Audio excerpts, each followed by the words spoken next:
Right, I am back with you. A really, really good friend of mine that we've been speaking a lot over the last 4 years, on and off camera, and more recently off camera. But I've persuaded David Cowan from Australia to come back on camera so that we can have one of our good sort of coffee chats. Morning, David. Morning here in the UK. Evening there Morning, in Catherine. Australia. David, how are you doing? It's a long time since we've been had you on camera. What's happening in your world?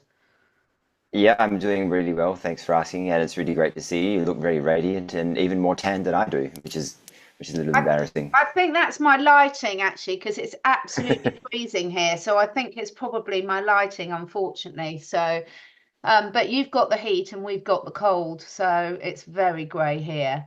So you're over in Yeah. Australia, and we wanted to have a real sort of roundup today. It's near the end of the year. Can't believe it's near the end of the year. And just really talk from the Australia, the UK perspective and things that we're noticing from our little corners of the world globally, because we hear so much being talked about from America, but not quite so much from elsewhere and our perceptions. So what's things like in Australia now at the moment? What are you really noticing? Been seeing a lot of stuff on social media about how the standard of living is declining here quite rapidly. And I obviously things are really expensive as I'd imagine they are in the UK and all over the world. But yeah, so that's one thing. But I guess the other thing is that I'm seeing a lot, and I don't really pay attention to the mainstream media as much, as much as I did during 2020 and or around then. But I do catch things here and there, and I read the paper sometimes. And but one thing that I kind of get confused about, and this is something I've spoken to you a lot about, is like where we're at, and like you see things happen that seem to be in favor of the people, and then like 30 things happen that are not in favor of the people. You know what I mean? And so you kind of think about like what's going on here, and it's really confusing. It's really hard to tell like what's really going on, as always. And I think that's really where they want us, in many ways. It certainly is. And I messaged you just before we started, and we haven't had a chance to speak about it. My husband and I sat there and watched 1984, the movie, which has got Richard Burton in. I think it was the last movie that Richard Burton did before he died. He might even have died on set or something. Someone will let me know in the Mm. comments. I am not a movie buff, everyone, so it's quite rare for me to watch movies, but we were really drawn to watch this. And the movie was really quite confusing. I mean, I read 1984 probably when I was 12 or 13 at school. So, I can't remember the details. And when you read it at that age, or certainly when I read it at that age, you and you're going through it with your English teacher, you don't really understand the significance. Again, you're being very much led in certain directions of what they want your interpretation to be. But there's so many similarities with Agenda 2030 and 1984. And it's really quite frightening when you bring it back to that in terms of really what on earth is going on and how are we still moving so rapidly in this direction. And I mentioned to you, I asked ChatGTP. Now, ChatGTP I've been playing about with a lot over the last month, and what I'm finding is it's now giving me non-politically correct answers, which is really, really interesting. But one Mm. of the things I wanted to ask your opinion on, because I think it is so confusing for so many of us, David, we're seeing in one respect the USA election. And in one respect, that can look fantastic to a lot of us. Obviously, the fact of the other Kamala Harris getting in was just beyond awful. But equally, I want your opinion on when when the election doesn't go the way, everyone on our side of the fence is like, oh, it's stolen, it's awful, it's all corrupt. And then as soon as it does go our way, suddenly that's a valid election and it's a true result. And to me, there seems to be quite a lot of confirmation bias, when regardless of what side of the fence you sit on, when it goes your way, it's like, oh, that's a real vote from the people. And when it doesn't go your way, it's corrupt and it's been taken over. What are your thoughts on Mm. that? Well, yeah, I didn't really pay a lot of attention to the election as much as I did the first time, 4 years ago. So I don't know what the final tallies were and how and if they were doctored, if at all. You know what I mean? So, but what I did find interesting about the election was just how, and this is something that some people have said online, is that just how easy it was. How there was no real kind of like competition or hoo-ha about it, and they just accepted it. You know what I mean? Yeah. As him winning. So that kind of got me very intrigued, and I don't know what the answer is, but I guess it kind of goes. I started thinking, and I spoke to you about this. I kind of thought about the attempted assassination attempt, or the multiple assassination attempt, and there are a lot of people online who say it was real, and a lot of people online who say it's fake, and I probably lean towards the latter being true. Even though there are compelling arguments for the former to be true. But if that is the case and it was faked, then it really puts into question the whole victory then, doesn't it? I love that you brought that up. I mean, I'm quite good friends with Ollie Demigard and his wife Kim, and for me, when I watch that, I'm going to be careful with how many trigger words I use this early on in the video because it's going on YouTube. But when I watch the recordings of the first assassination attempt, I had exactly the same feeling personally that I had when I watched on television 9/11 happen, in terms of the fact, oh my God, but there's something very wrong with this. This doesn't add up. And again, still all these years later, there's so many, you can watch so many interpretations of what happened with the Twin Towers. I won't mention the date again. And a lot of them come up with valid points. But for me, the thing that stood out about the assassination attempt was, one, when you watch it back, it looked so staged when he was saying, and let's all look over here. It was just like a cue. And then miraculously, this bullet's meant to have hit his ear, and he's going, the blood, there was blood everywhere. And there was no blood. There was virtually no blood, a little bit on his face and this. I mean, I'm really clumsy, David. I'm always rushing in between jobs, and I'm always catching myself on brambles and branches and things. And trust me, your ear bleeds a lot more than that. It does, yeah. Supposedly he had, an inch chunk out of his ear, but miraculously his ear's recovered now, and there's no way that could. This is cartilage up here. I mean, I've had my ear pierced up here a few times, and that, one, it really hurts. Secondly, everyone's saying it bleeds a lot there, and I know Ola Damagard was saying in Sweden they take blood from there, but when you have your ear pierced, it doesn't bleed up there. So there's lots of conflicting areas there anyway, but there's something definitely off. It looked completely off to me. And the chances of that actually happening, well, if it really happened how they said it is, then praise be the Lord, there must be a sign from God. And I'm laughing, but it could be. But for me, there's too many. Just the very fact that we're not seeing an injured ear. And he kept saying it was like the Emperor's new clothes. He kept saying the blood, there was so much blood. And you look back on all the pictures and the videos, and there wasn't so much blood.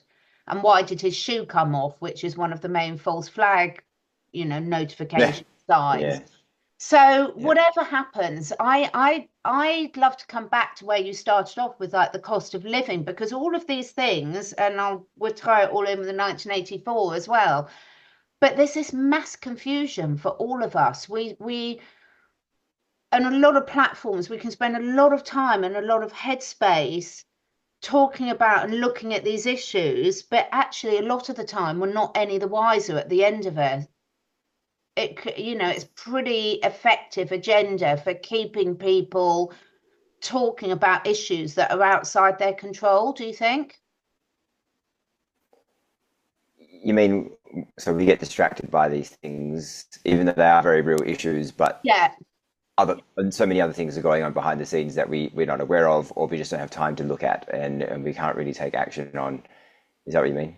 Yeah, absolutely. Because the two things can be true. They can be really important issues, but equally so is looking at what's happening with our own food supply, our own water supply, our own health, our own lifestyle. And I think regardless, sort of what I'm seeing, and I really want your opinion on it, is that you know, when you look at the Matrix, we can see that most of us who've got access to computers or phones to watch YouTube videos on, most of us have been led into the Matrix of you work 46 to 50 weeks a year to get a couple of weeks off on holiday. If you're lucky, you get the weekend off. Both parents have to work to make matters worse. Cost of living's going up, food quality's going down. So very much still caught in the matrix. And a lot of these things that we now have access to through mainstream media, which isn't our audience, aren't really watching that, and alternative media, there's still so much to be worried about that is taking our attention away from making decisions about our everyday life. Does that make sense? Yeah, yeah. It's funny you say that because over the last 6 years, I've been working online, and I've just recently, as you know, rejoined the workforce, and I work off. Well, I work online, but off. You know what I mean? I go to an office now, and as a result, I haven't really gone on Instagram or Telegram really at all. You know, and so a lot of my so much less of my headspace is consumed by with all the stuff that we would see on a daily basis if I was in that position. But at the same time, I can't help but think things, even though I can see things happening, like just a few weeks, like 2 weeks ago, they rammed 30 pieces of legislation throughout our parliament, you know, in a week, I think, or at least for that month. And the Prime Minister was talking about it too. He's like, yeah, we just passed 30 pieces of legislation. And I'm sure not all of them are I'm sure most of them, if not all of them, are not good. And I can't help but think that things seem calm, even though they're doing things like that. But you know that something's around the corner, whether it's going to be next year or the year after or in 4 years' time, I don't know. But you know that it always happens like this, doesn't it? Like there's always something massive, and then they go quiet, seemingly quiet for a while, and then something else is going to happen in 5 years' time, and it's going to be even worse than what we had 4 years ago. Yeah. And you know what I mean? Like it's like they do these things where I would imagine similar kind of things are happening in your country and other countries around the world where they're passing legislation like it's going out of fashion. And it's almost as if we can't do anything about it because they just do it.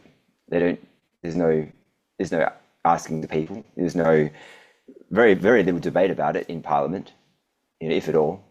And so they just somehow, you know, it's crazy. Yeah, very good point. And if there is any debate, you know, like in the UK, a lot of people have heard across the globe of Andrew Bridgen. If you do get people that do stand up against the agendas, they're very rapidly kicked out, or worse, in all our countries. There are a few brave souls that are still managing to hang on, but not many. And that's really interesting because over in the UK, we've got this real crackdown with free speech, with them sending, you know, middle-aged people to jail for 2.5 years for making a post on social media and letting child molesters, I can't say the P word, out of jail or not going to jail, particularly ones that work for the BBC, allegedly. Yeah. Not allegedly that they work for the BBC, but allegedly that they're child molesters. So the thing is, it's like when I sat there and watched, I'm just going to read from some of the bits that I got about the bit about the links between 1984 and you know, Agenda 2030.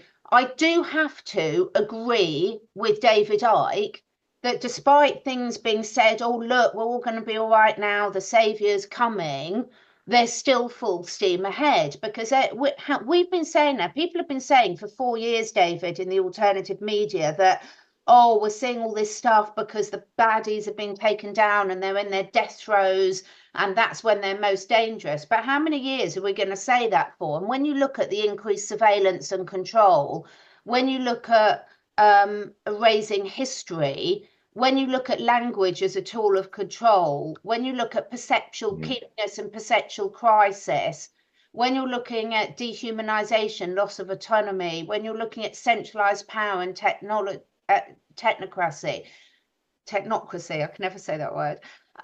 It's all going ahead still, isn't it? We're seeing so many examples, and yet if you're not of Right. a conspiratorial mindset, and by the way, I'm not saying conspiracy theorists, that mindset to question everything, and if you don't know about Agenda 2030, like in Australia, you've recently had laws, I understand, or whatever you call it now. I don't know if it's actually in law yet, but that children under 16 can't go on social media. Is that true?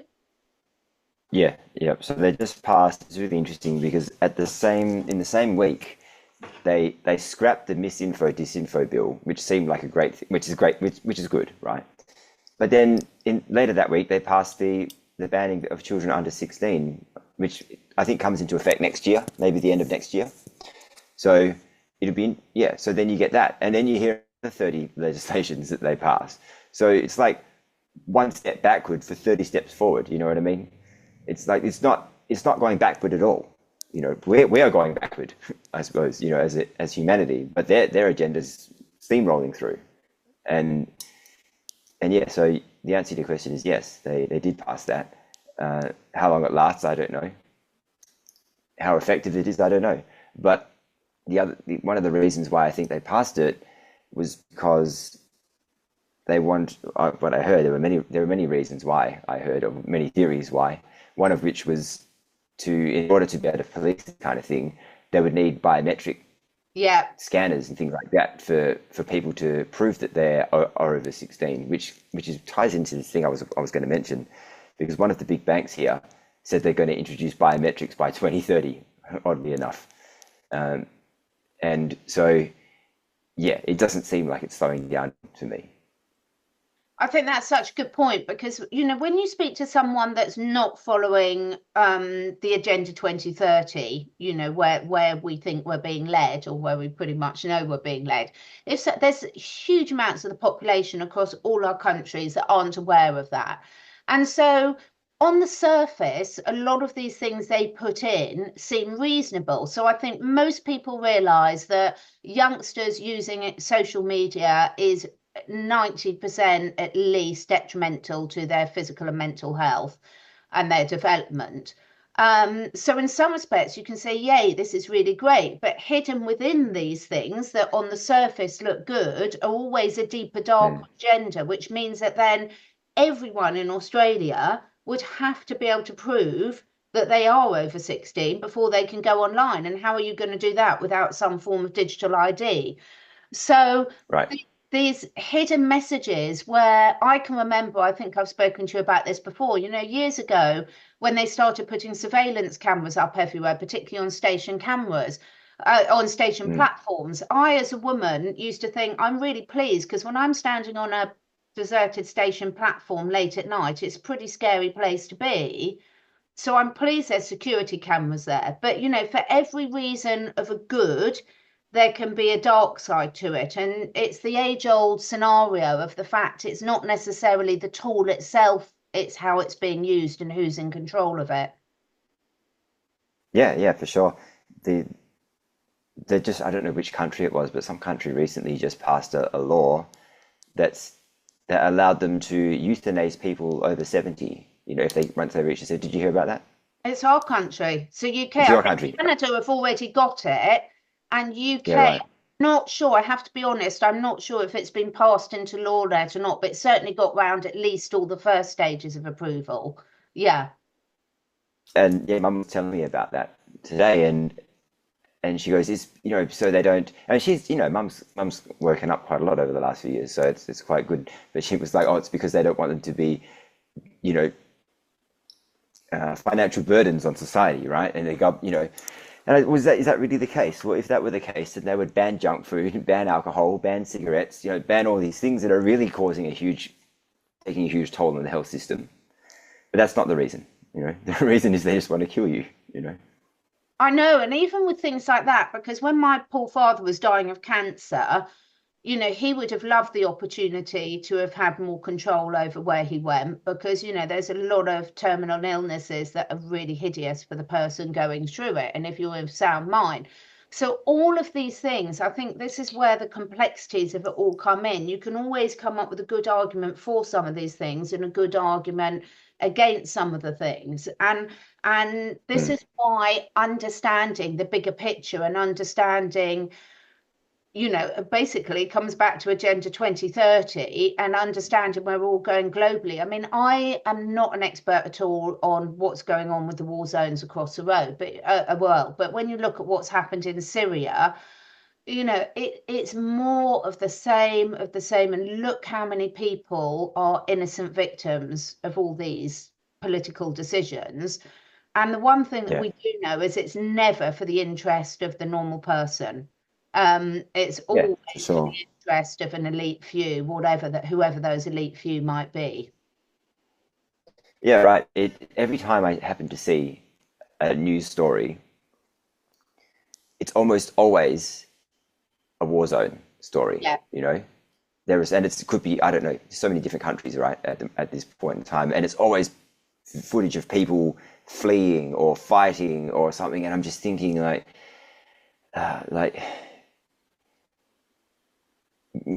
human consciousness is the answer. You know, it's the key to everything, and it's so difficult, as you know, to raise someone's consciousness. Yeah. I think, especially when you're being bombarded with things like the media every day, which is so low vibe, and you're being bombarded with fear and anxiety and scarcity and lack and anger, and it's all you're seeing. Like, it's no wonder we're in this position, really. And it gets to a point where it's kind of like the awakening in many ways. Like the 100th monkey theory, but in reverse. Well, maybe not in reverse. It's just the 100th monkey theory. Like, all it took was enough programming earlier, like a long, long time ago, for it to start, and then it just festers and festers and gets worse and worse and worse, and then more and more people. You know what I mean? It just grows. But the same can be said for people becoming aware of things and of the world and how it really works. So it works both ways. But I just hope that we can reach enough people in time, before it gets too out of control, because it already is fucking out of control. Completely. And when you were saying that, you really brought something that I hadn't really given too much thought to, actually, David, but it really came up for me. And I want to know what it's saying, because obviously I'm quite a bit older than you. But when I was at school, the whole of our history was you were learning mainly about monarchies and rulers and wars and control systems or revolutions, but it was all violence, violence, violence, really. And that's what we've been taught. Now, I think a lot of us are realizing that there's so much about the history that we haven't been taught or that's been hidden, or like in 1984 has been deliberately altered for us. And Mm. how we go back and find that out now, I have no idea. Similarly, the case in a lot of religions and everything. We know that there's been a lot of corruption of texts. When you ask a Christian who wrote the Bible, no one seems to know. Who wrote the original Bible and who edited the Yeah, Bible at certain things, and why are we finding all these missive books of the Bible? Interestingly, I watched the Da Vinci Code recently as well. So there's obviously a reason why I've the picked first those two one. films. Yeah, the Da Vinci Code. Yeah, And it's really interesting where you were saying, the thing is, I have a perception, and I'll probably get a lot of kickback for this, but that's why I prefer animals to humans, although I'm going to come on to that in a minute, because nature can be incredibly violent. Well, it is in a lot of the time. It really is eat or be mm. eaten a lot of the times. But when everything I've been taught about history doesn't shed humans in a good light, in that they've always been wars, dictators, power struggles at the expense of a lot of the foot soldiers that are seen as disposable, send them into battle, and none of them really care who comes back out of that or in what condition. And Mm. so it's really fascinating about. I've never been taught anything about history where there's been periods of peace or unity or working in harmony with nature and planet Earth. Have you? No, and I think the reason for that is that we haven't had many periods like that, Mm. because of the way things have turned out. and who or what is controlling the planet, that's the reason why we haven't had much period, like many periods of peace. I think I've read, there was a guy, I don't know, but I can't remember his name, but he was talking to, there's a guy, Peter Sage, he's an English guy. Do you know him? He's a life coach. He was interviewing some guy about this, and he said, this guy said, yeah, throughout our history, I mean, who really knows, right? Yeah. But he said that there haven't been maybe like a few hundred years of peace, out of the whole time that there have been civilization on this planet. And I don't know if that's true, but I take a guess that it could be true, considering what we're seeing and what we know, what you've just said about history. Wouldn't it be good if we could talk about, if we learned, oh yeah, in this period of time there was no war, but as they say, that doesn't sell, that's the, that doesn't sell anything like media. Why is media always so negative? Or because positive stories don't sell? Well, maybe it would. I'm sure I'd pay for positive media, wouldn't you? Like I wouldn't pay a dime to the shit that we get on TV, or you know what I mean? I think most people wouldn't. But when you've got a monopoly on things, of course that's going to sell, like, because you make it sell. It's the only option they have. Well, we've only got to look. I saw a really interesting discussion, and you've only got to look at some of your friends' X feeds or Twitter feeds, for example. If you've got 100 people in the room and look through and all swap phones and look through each other's feeds, we're all being shown completely different information. And interestingly, I was saying to you, I've been playing about a lot with ChatGTP recently. And what's so fascinating with that is when I first started using ChatGTP, it went from very politically correct answers. And then I started saying, no, I don't want the politically correct answer. I want to know what really is going on. And now ChatGTP is giving me its opinion, and it's very in line with my opinion. Now, there could be loads of nefarious reasons for that, but we keep coming back to the conversations, not us in this conversation, but in general, as humanity, in particular in the alternative media, is that you have to be the change. You're the one that's directing your reality. If you read the 4 agreements that Don Miguel Ruiz, it's like we're all seeing life through our own lens. And actually, that's really interesting, because the artificial intelligence, whether it's social media, algorithms, whether it's ChatGPTs or what comes into our awareness to watch on TV, that is very much driven from inside. Of course, there are external influences, but we're all seeing different things and having completely different interpretations. So I was watching quite a lot of discussions this week in preparation for today about the drones, and I'm laughing because, the drones in inverted commas are over America, and everyone's in uproar. And yet they were seen over the UK and Germany before, but most people in America don't realise that, because they're just concentrating on what's being seen in America. And there's so much we're missing from these blinkered state of views. And really, the only way that I've found to expand your consciousness and your state of view is to work on yourself, physically, mentally, spiritually. Because when you do start incorporating some of these other practices into your life, you do start to see outside your very limited box. And now a quick note from the sponsors of this show. Did you know that 64% of adults in the UK and 73.6% of Americans are overweight or obese? Even more alarming is that childhood obesity is on the rise, affecting 20% of children in Europe and the US. But it isn't just about weight, it's about your health. Visceral fat, the type of fat that builds up around your organs, is linked to nearly every major chronic disease, from diabetes to heart problems. For many, it creeps in with age or hormonal changes like the menopause, leaving us feeling stuck. It also affects our energy and self-confidence. But here's the good news.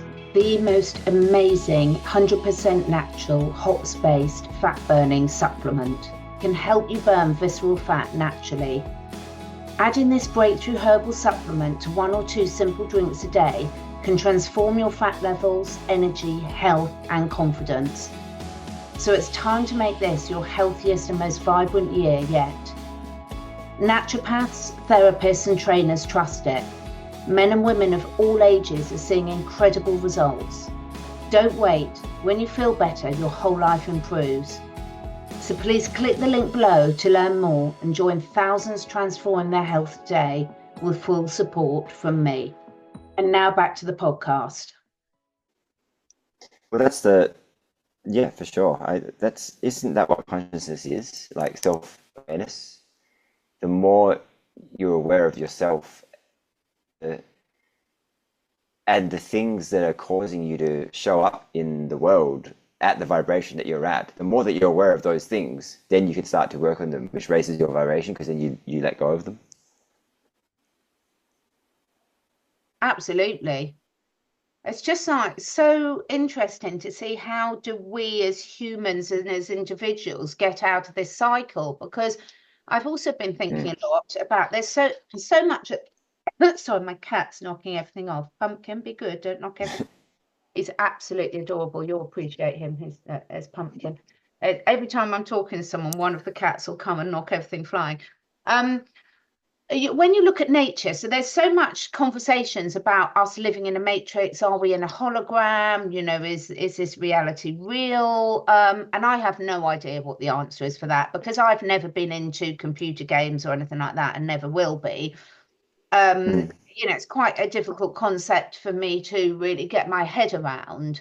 But I've been thinking about it lots recently. And even the fact that, say, when you take a picture with your mobile phone, you can often see orbs and different things that you can't see with your naked eye. So we're all limited by our senses. So my hearing's really bad, so I wouldn't hear things that you would hear.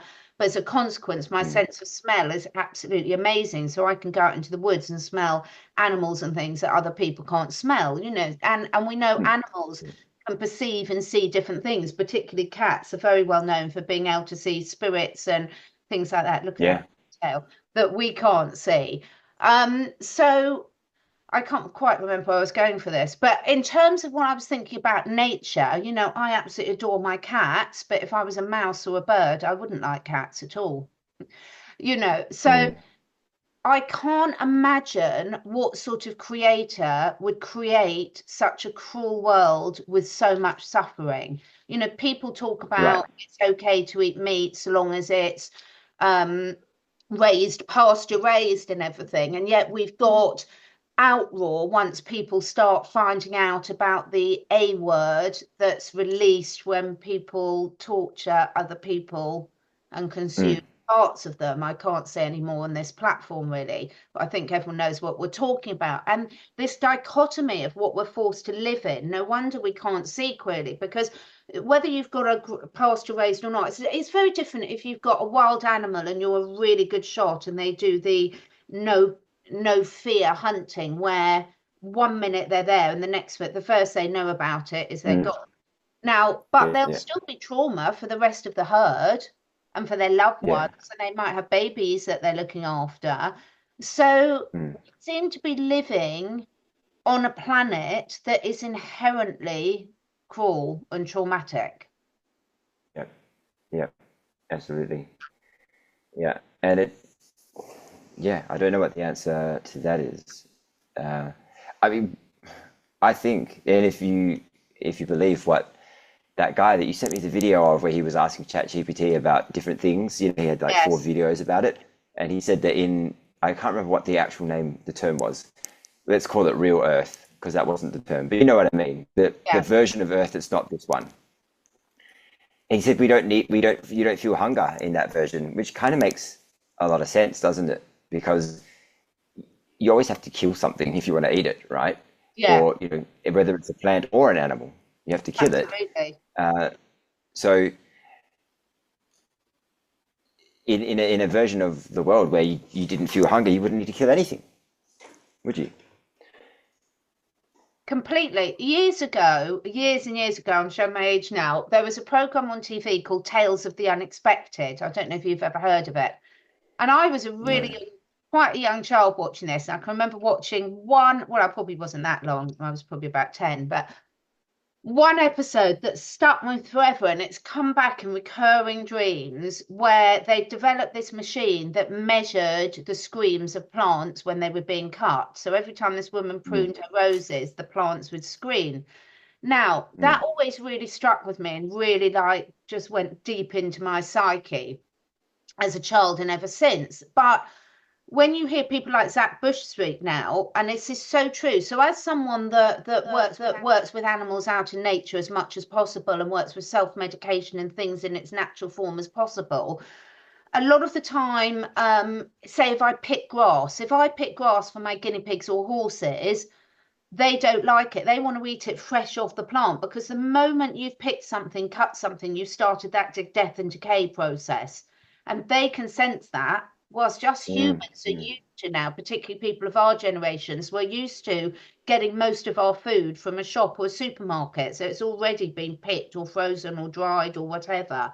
Whereas, of course, when back, if we ever were hunters and gatherers, which I think at some stage we were, hunters and gatherers, you were foraging and eating it as you went along. It was much more with its living source. So all of these things start to play into the fact of inherently that old saying, that spiritual saying, and there's loads of different ways you can say it, where you ask yourself, is this something under your control? Yes or no. If it is, change it. If it's not, don't worry about it. I wonder how Mm. much we're trying to change that's inherently not possible in this sort of world that we're living in, or a bit like I always hated the film what's that one, Dorothy, the Yellow Brick Road, The Wizard of Oz. There was, I yeah. always hated that film, so I haven't watched it for years. But or whether it's literally a case of once we all, like you were talking about with consciousness, once we've all peeled back that curtain enough and seen who's really there, where suddenly almost everything overnight could change, and we wouldn't be eating anything and we wouldn't be killing anything, and cats wouldn't have to hunt mice, and Mm. humans wouldn't be so cruel. Yeah. Well, that's the theory, isn't it? Yes. When enough people have that, or enough of the world reach that point, then I mean that would be great if we could do that. But yeah, I don't know. It's too difficult to think about because we only know this current reality, Yeah. and I mean we can think about like how reality could be different if we had things like free energy Yeah. and a lot of other different technologies that we know are out there and people have been killed for inventing. We know what life could be like. Well, we could imagine that, but that's within this realm.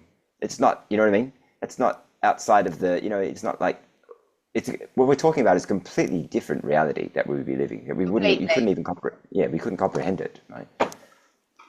Yeah, it's a bit like, are we wishing too much? It's like these carrots have been dangled in front of us of what could be possible and what life could be possible. But all the while, again, it's this paradox that we're living in, because all the while we're thinking of that, we're not following the spiritual teachings we've been taught, or certainly I've been to, about being in the present moment and being Right, happy with what right. is. Everything about manifesting and creating your reality is based on the principle, again, this could be wrong, what we've been told, so it could be wrong. It's based on the principle that the fact that you have to feel it as if you're in that situation now. Yeah, And for me, there is definitely something in there, in my subconscious level, in my heart. It's like, this is why they're constantly keeping us talking about all these different things. But I haven't got the answer, because you need to know about some of these things. Well, my current brain needs to know about these things to help you make decisions in your life that aren't going to be even more detrimental, because if you know about their agenda, then you can avoid being pushed down certain pathways. But similarly, the duality with that is the fact that if you know about that, it's still keeping you from living in the present moment and enjoying the right right. here, right now, and getting the right vibration. Yeah, yeah. It's very difficult to be in the present moment because we're so busy all the time Mm. with work and life and family and everything. Like you're pulled 100 different ways, and that's something I've realized after going back to the workforce, just how little time I have now. And I would say I have more time than most people because I don't have a family, so but I still feel time poor, even though Yeah, I it's crazy.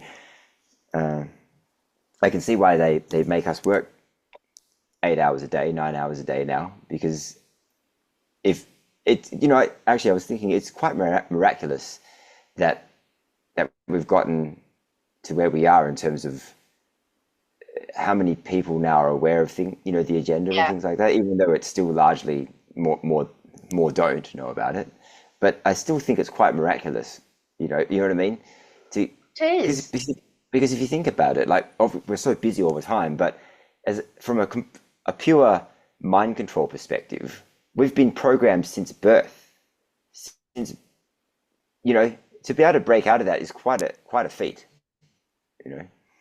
It is, and this is where I feel there could be good and bad sides of everything. So take Elon Musk and Neuralink, and I can't see any good things about Neuralink myself. I really can't. But if No. you take all the satellites up in the sky and you take the concept of ether that I'm not an expert on, but I know as an animal communicator, I can communicate with someone on the other side of the world of whatever species, and it's actually sometimes easier than having them sitting right next to you, because when you're using your other senses, you can make assumptions and go into start running a program. Was when you haven't got Mm. that immediately in front of you, you're much more open and objective and not being pushed in a certain direction. So sometimes it's even easier. And look at us on the other side of the world and the fact that we're coming to similar ideas at the same time. And, I love our conversations so much because of that, because I feel we move each other on a lot. So, in some respects, I wonder whether some of these things that we've been very much led to fear could be helping moving that consciousness forward. Like initially with AI and ChatGPT, I was like, I'm not using that, I'm not using that. And now I've started Mm. playing with it more. I'm like, well, actually, this is really interesting. We're starting to get completely different answers now. Now, I still don't know where I sit with that. And again, it's Mm. all about who's controlling it as to whether it can be used for Right. good or for bad. Yeah. And therein lies the problem, because that's subject to change. But I heard a very interesting conversation actually with Zach Bush. I was sort of half listening to a podcast of his whilst doing some chores, and he was saying, we should be so grateful for Anthony Fauci. And my ears pricked up. And I was thinking, what's it about? He was saying, because Yeah. actually, now I don't quote me on the actual figures. I can't remember the actual figures he quoted, but he said in America, before 2020 and before he became the most evil person in most of our circles' minds, Mm. only it was something like 12% of the US population were even questioning vaccines. Now, Right. bear in mind, in the USA, it's completely different to the UK, and I'll come on to something about that in a moment. Because in the Yeah. USA, these schedules, these V sections, the jab schedules are compulsory, and there's very few exemptions. In the UK, there's no compulsory ones at all. That's So good. it's pretty significant. And he said now, since everyone's aware of the evil Anthony Fauci, it's something like 70% of the US populations are having conversations about that. So the Right. consciousness actually, by his evil actions, he's pushed that conversation right to the forefront, which could have taken years and years without that. So it was such an True. interesting way of looking at it that I hadn't thought of, Mm. where often that's why some people have to go through a massive health crisis or crisis in their life before they make changes. Look at how many people are having these conversations now after 2020 that would never have been having these conversations before that. Yeah. Absolutely. I tend to. I have to agree. Uh, there are lots of people. I know some people in my family who are now coming down to the realization that the the injections were not just they didn't do much, but they were actually quite bad. Mm. So there's plenty of people. It's. I mean, yeah, I would have to say that if anybody is not at that point where they've questioned that thing, because it doesn't matter whether it's the world's deadliest, sickness or virus or whatever. The fact that they tried to make it mandatory and threaten you in so many different ways should have really worked a lot, caused a lot of people, more people to question things, right? Because a lot of people didn't even question that aspect of it. Yeah. And a lot of people said, well, they have to do that because they want everybody to take it. They want everybody to be healthy. I'm like, you really think that's the reason? But yeah, some people actually did think that they want the whole world to be safe, and the only way they can get everyone to take it is to threaten them. I know. It's really quite frightening, isn't it? It really is quite frightening. And, you see this a lot with animals, actually. When an animal's been really traumatized and fully broken emotionally and spiritually, then you can dominate it. So take horses. So I work with a lot of rescue horses, and some of them get to the stage where their show's shut down. They don't fight back anymore, and that's a really dangerous position to be in, because in the wild they would be eaten. They would pass out and be eaten. And then others, despite the fact of their abuse, they'll come out with the fight response instead of the flight response or the freeze response. And trauma affects humans like that as well. Some will come out fighting, some will freeze and just be not able to make decisions. Some will fawn, and what that means is they'll try and appease their abusers, and some will flee. And we've seen all of these responses, and they're all responses to trauma and fear and survival instincts.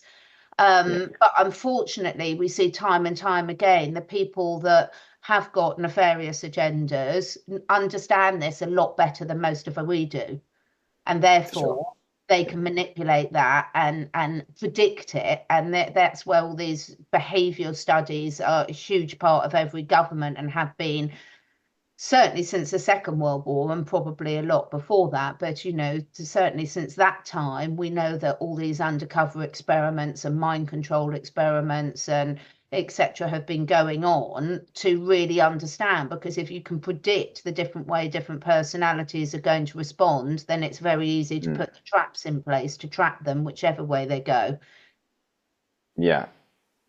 And I guess it's really, a lot of people who think or hear about the NWO and hear about the idea or just the notion of there's a certain number of people, a handful of people just controlling the entire world, and they think, well, they're not controlling me, there's no way they can control me. But it's already happened, like it's already happened their entire life. They didn't even know it.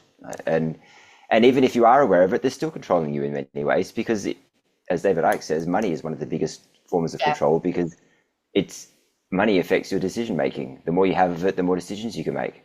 So just by the fact that we only earn a certain amount, or the average person only earns a certain amount every year, is already a form of control. And then you see it on the other side of the scale, when they try to make you get the thing to keep your job.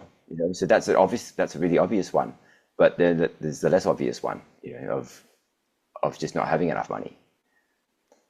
And there is absolutely no reason to keep people, like you were saying, you've just recently returned to the employed workforce, and there's absolutely no reason to keep people at work that long. So when I had my children and they were I was in the employed workforce, any working mother will know that your work life before you had children and the work life after you have children is a huge realization. Because if you've got to leave work a few hours early and pick your children up from school, and you can't not do it, you can't leave them there unsupervised, you get all your work done in a much quicker time scale. You're so much more efficient. You don't waste time. I've always said unemploy a working mum anytime, because their time management is generally so good.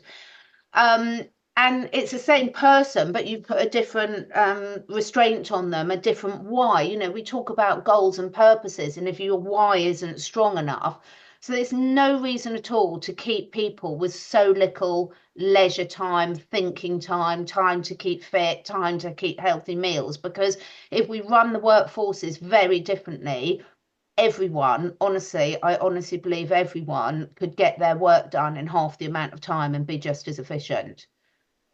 Yeah, everybody's got stories where of times where they're at work and they've done all the work and they don't have anything to do and they're just literally sitting there doing nothing. Like that's been me for the last couple of like last week, and I don't know whether it's because I'm better at managing my time now, or no one's giving me enough people to call, if you know what I mean, or maybe I don't know, like, but there's been many times where I'm just sitting there, just doing nothing, and Yeah. it's really, yeah, I agree with you. Like, we could get all the work done in probably, you know, 80% of the time or 60% of the time, and you know, and we could, and I think a society would be much better run that way, wouldn't it? I mean, as it is, society is so inefficient because of the way things have worked out. You know, you've got all these people that are working jobs that they don't like. You know, like Yeah. 80% of people don't like their job, and you can't really perform at something that you don't like. So why do we have? Can you imagine how efficient society would be if everybody loved the job that they were doing? You know, and everything Absolutely. was, you know, and it really fulfilled you. Like, so it would be completely different. I mean, you know, if that were the case, then everything would be completely different. But you know, The we could. redesigning of society is possible. It's just, I suppose, most of us Mm, haven't got the, um, I don't even know what the right word is. We haven't got the vision of saying how we get from here to how we get from there. I certainly, yeah. We don't know where we are. That's the problem. yeah, We don't have, most of us don't have the awareness to think really outside this box that we're thinking, you know, that we're in, because we don't realize the box is there in the first place. So we can't, you know, we can't think like a lot of people just think there's only one way to do something. You know, it's just that one way. Oh, that's the way we've always done it. That's the way we have to do it. When there's a billion other ways we could do things. and it's all out there. V for Vendetta is exactly that. I Mm, didn't watch V for Vendetta. I hadn't heard of it until 2020, and someone said watch it, and then you listen that, and it's probably, for a lot of us, depending what religion you are, a lot of people have got a break coming up over Christmas time. Whole different discussion that. But one of the best things that I think each and every one of us can do is to really sit there and have a look and start question. And if you've got trusted friends, to sort of say, where am I putting myself in a box? Where am I restricting myself where those restrictions aren't real? Where am I putting the chains around my own, ankles? And look yeah, at that, and also look at your goals. I've just actually launched with my daughter a really good sort of setting goals and sticking to them ebook that you can find on my website, CatherineEdwards.life, because the reason we did that now is the fact that we've got to sit there and all look with a fresh heart, a fresh pair of eyes, to say, okay, what do I want my life to look like next year and beyond?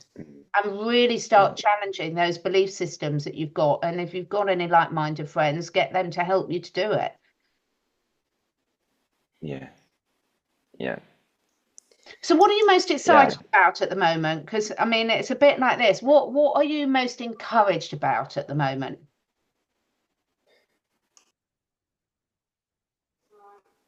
Oh, you're What am I most encouraged? Sorry, yeah. Um, what am I most excited about?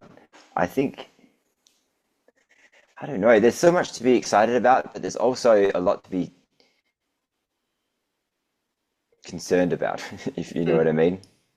And so I find it really tough sometimes to be excited about the future when I know what potentially is around the corner. You know, I, I, at some point, you know, over the last few years, I came across this interesting video which just mirrored my thoughts exactly, which was like, like, what's even the point of doing anything when the world is when you can see the world falling to bits? You know, when you can see all these things happening, is there even any point in me creating a video to put on social media? Like, what's the whole point? You know, I don't know. I guess to answer your question, I've started creating social media content for the for my socials, again, and I'm doing short form videos now, and I'll probably do some long form videos too at some point when I find the time. But yeah, I've just been doing short form because it's much easier to get a whole pile done all at once. And yeah, so I now that I've started this full-time job, and I don't really have to worry about generating revenue like I did in my previous business. I can focus most of my time on music, which is kind of which really just lights me up. It's the main thing I'm here. It's the reason I'm here. You know, one of the big reasons I'm here. Why I came to this, why I came to this godforsaken place sometimes. But yeah, so that's really it. I think I struggle to find a. You know, when you have things that you really enjoy and you don't do them for a while, and you really notice you notice the effect of it. You know, also the ill effect of not having that thing in your life. And I think that's a position a lot of people find themselves in, although maybe they don't know what they really enjoy, and that's why they find themselves in that position, because they don't know what they want and they don't give themselves what they want, you know. That's such a good point, David. I think that's such a good point that, you know, for people to really give when they're looking at their sort of reflection, and I always encourage people not to wait to the new year, do it now, is when you are reflecting on that, to really try and feel into what does light you up, what does give you joy, because when we get in that vibration, we're completely different people to ourselves, and also how we show up to everyone else. Yeah, 100%. Yeah, it's your vibration is the whole. It dictates how you show up into the world. Yeah, absolutely. And you know, we all have off days too, you know, right? But if you're doing the things that you love, even just a little bit each day, you know, you know that your heart's, that's what your heart wants, and you give it yourself that thing, then even if you do have a long day at work, you know that you're going to be able to do whatever it is, that thing that you love, for a little bit of, you know, after work or whatever. You know, you're going to be more excited to go to start the next day. You know, if you're just doing a crappy job that you don't like, and that's really all that you know, you don't get excited about anything except maybe the weekend, and then weekends aren't very long.